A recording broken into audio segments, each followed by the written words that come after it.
उन्होंने बाहर निकल के देखा तो किचन में उन्हें कोई सफेद साड़ी में दिखा। वो चीख पड़ी, हे भगवान, आलतू जलालतू आई बला को टालतू, आलतू जलालतू आई बला को टालतू। राधिका मौसी को चीखते सुनकर श्रवण बाहर आता है भागते हुए। अरे माँ, क्या हुआ? क्या देख लिया? दादी माँ आ गई क्या सपने में? अरे बेटा, रसोड़े में देख तो कौन है? श्रवण रसोड़े में झांक कर देखता है और उसे कोई नहीं दिखता अंदर। अब रसोड़े में तो कोई नहीं है माँ। कोई सफेद साड़ी में नहीं है क्या? नहीं माँ, कोई भी नहीं है। चिल्लम चिल्ली की आवाज सुनकर काजल भी वहाँ आ जाती है। अब क्या हो गया माँ जी? अरे बेटा, रसोड़े में एक चुड़ैल थी सफेद साड़ी में। अरे क्या कर रही थी वो अंदर? अरे बताया नहीं, कल आएगी ना तो पूछ लूंगी। चुड़ैल जी, आपका क्या प्लान है? माँ जी, रात बहुत हो गई है, आपने कोई बुरा सपना देखा होगा, चलिए सो जाइए। राधिका मौसी सोने तो चली जाती है पर उनको रात भर नींद ही नहीं आती। वो कुछ भी उलझुल बातें सोचने लगती है। कहीं चुड़ैल की वजह से तो घर में टेंशन नहीं हो रहा, कहीं उसी की वजह से तो वो दादी नहीं बन पा रही। सुबह जब राधिका मौसी रसोड़े में छानबीन करती है तो पाती है कि नींबू का अचार गायब है। चुड़ैल नींबू का अचार ले गई, मुझे तो ठीक नहीं लग रहा कुछ।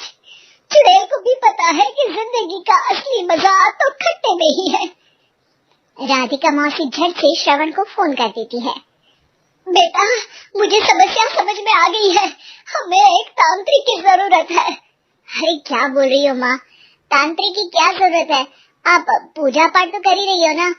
आलतू जलालतू मंत्र सारे फालतू, जैसे कुछ मंत्र पढ़ो चली जाएगी अपने आप चुड़ैल। अरे नहीं बेटा, कभी चुड़ैल को कम नहीं समझते।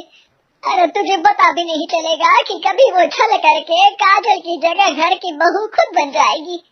क्या माँ, कुछ भी बोल रही हो? कहाँ काजल और कहाँ चुड़ैल?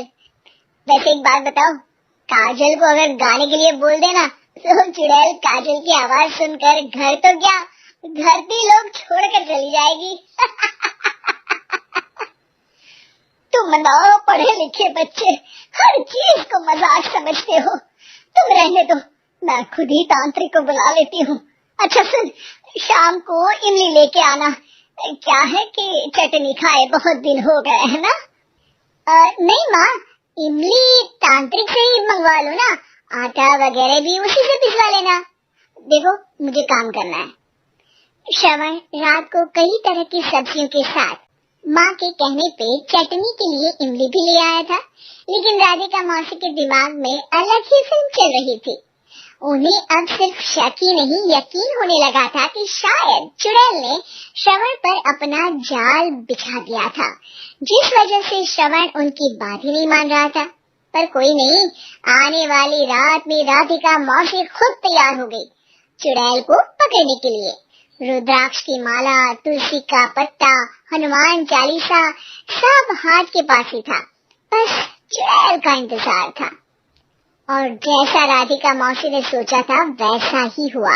वो चुड़ैल उस रात भी आई, पर वो राधिका मौसी से तेज निकली और राधिका मौसी के उससे पकड़ने के पहले ही वो भाग खड़ी हुई।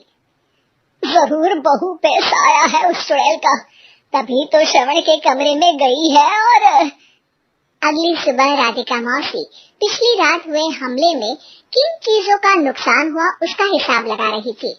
उनके खेमे से एक आम के अचार की शीशी भी गायब हो चुकी थी और वो इमली भी जो कल श्रवण लेकर आया था। राधिका मौसी इस बारे में सोच ही रही थी कि श्रवण जल्दी से रसोड़े में आकर दवाइयों की पोटली ढूंढने लगता है। अरे बेटा क्या हो गया? अब माँ वो काजल की तबीयत खराब है, बहुत घबराहट हो रही है उसे। हे भगवान, मैंने पहले ही कहा था कि तांत्रिक को बुला लेते हैं, पर नहीं, अब देखो उस चुड़ैल ने काजल को अपने वश में करना शुरू भी कर दिया है।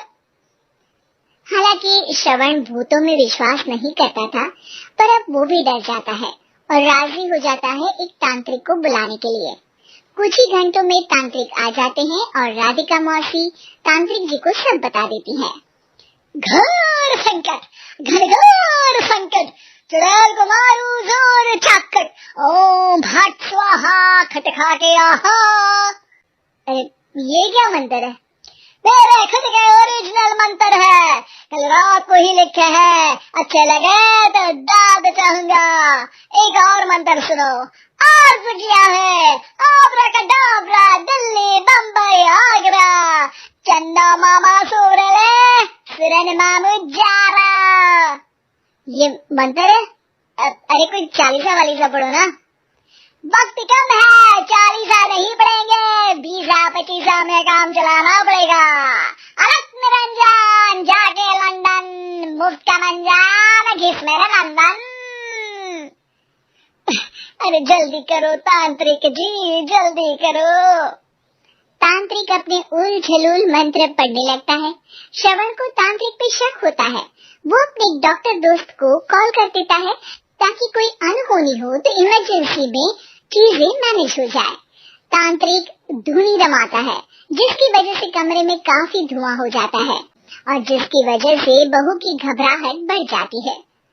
अब भागेगी चुड़ैल। हाँ। बहू खांसते हुए धुएं से बचने के लिए बाहर चली जाती है। अरे भाग रही है, भाग रही है।